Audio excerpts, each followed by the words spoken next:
الحمد لله نحمده ونستعينه ونستغفره أما بعد أعوذ بالله من الشيطان الرجيم بسم الله الرحمن الرحيم ما كان محمد أبا أحد من رجالكم ولكن رسول الله وخاتم النبيين وَكَانَ اللَّهُ بِكُلِّ شَيْءٍ عَلِيمًا۔ جب ظلم گزرتا ہے حد سے، جب ظلم گزرتا ہے حد سے، قدرت کو جلال آ جاتا ہے۔ فرعون کا سر جب اٹھتا ہے تو موسیٰ کوئی پیدا ہوتا ہے۔ محترم حاضرین کرام، ابھی میں نے قرآن کریم کی ایک آیت تلاوت کی، اس میں بہت ہی اہم بات کا تذکرہ کیا گیا۔ اللہ نے اس میں ایک ایسا اصول بیان فرمایا ہے جس کا انکار کرنے سے انسان کافر ہو جائے گا۔ حضور صلی اللہ علیہ وسلم کو خاتم النبیین اللہ نے بنایا۔ آپ صلی اللہ علیہ وسلم پر نبوت ختم کر دی گئی، اب دنیا میں کوئی نبی نہیں آئے گا۔ اس آیت کا انکار کیا اور مخالفت کی تو ایک فرقہ وجود میں آ گیا، وہ ہے فرقہ قادیانیت۔ قادیان کا رہنے والا ایک شخص، انگریزوں کا چیلا، اس نے نبوت کا دعویٰ کیا اور کہا کہ میں بھی نبی ہوں۔ اس کا دعویٰ عجیب تھا۔ اہل سنت والجماعت کا عقیدہ ہے کہ حضور صلی اللہ علیہ وسلم کے بعد کوئی نبی نہیں آئے گا، اور پورے قرآن کی کل 6666 آیات ہیں، ان پر ایمان لانا فرض ہے۔ اب اس آیات میں حضور صلی اللہ علیہ وسلم کو خاتم النبیین کہا گیا، لہذا اب دنیا میں کوئی نبی نہیں آئے گا۔ لہذا مرزا غلام احمد کو نبی جاننا کفر ہے۔ اس شیطان مردود نے جنگ آزادی کے وقت مسلمانوں میں تفریق ڈالنے کے لیے انگریزوں کا چیلا بن کر نبوت کا دعویٰ کیا۔ علماء کرام نے مخالفت کی، لیکن وہ شیطان مردود باز نہ آیا۔ ایک اصول سمجھ لو، جس چیز سے ابتدا ہوتی ہے اسی پر انتہا بھی ہوتی ہے۔ جس سوئچ سے پنکھا چلے گا اسی سوئچ سے پنکھا بند بھی ہوگا۔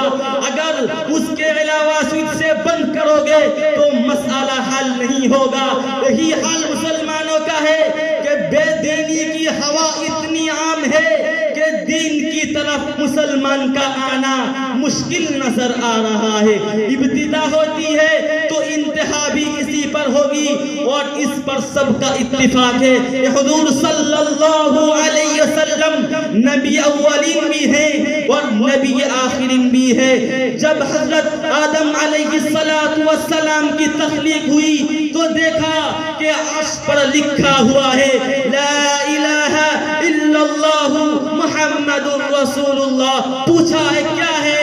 فرمایا اللہ نے اے آپ ہی کی ذریات سے ہیں، اے آخری نبی ہیں، اور انہی ابھی ہی سے نبوت دے دی گئی، مگر ظہور بعد میں ہوگا۔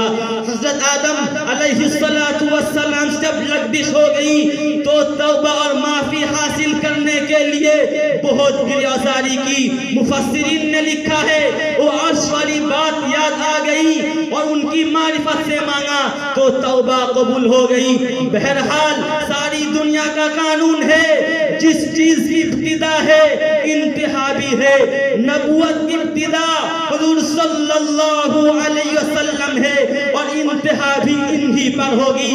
اگر کوئی مائے کا لال نبوت کا دعویٰ کرے اور روپیوں کا لالچ دلا کر اس کا اقرار کرائے تو آپ ان کو کہہ دو کہ ہم سب کچھ کر سکتے ہیں، ہم اپنے آپ کو بیچ بھی سکتے ہیں، ہم اپنے آپ کو شہید بھی کر سکتے ہیں، لیکن ایمان کا سودا نہیں کر سکتے ہیں۔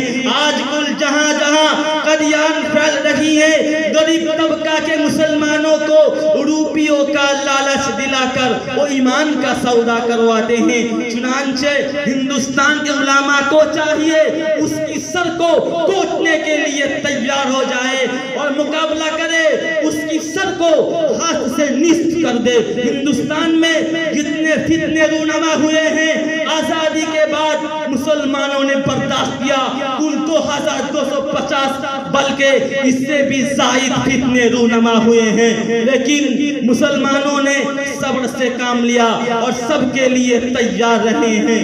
بی بی سی لندن نے 2000 میں نشر کیا تھا کہ ایک آواز پر 3 لاکھ جمع ہو گئے۔ آج بھی کمر بستہ رہنا چاہیے اور ان فتنوں کو قلع جمع کے لیے قدم اٹھانے چاہیے کہ اب نبی آنے والا نہیں، دین کی شاعت مسلمانوں کے ذمہ ہے۔ پہلی زمانوں میں دین کا کام صرف نبی کرتا تھا، اب اس امت میں یہ علماء کا کام ہے، اسی لیے ہمیں تیار رہنا چاہیے۔ اللہ پاک ہم سب کو اس کام کے لیے قبول فرمائے۔ وآخر دعوانا الحمدللہ رب العالمین۔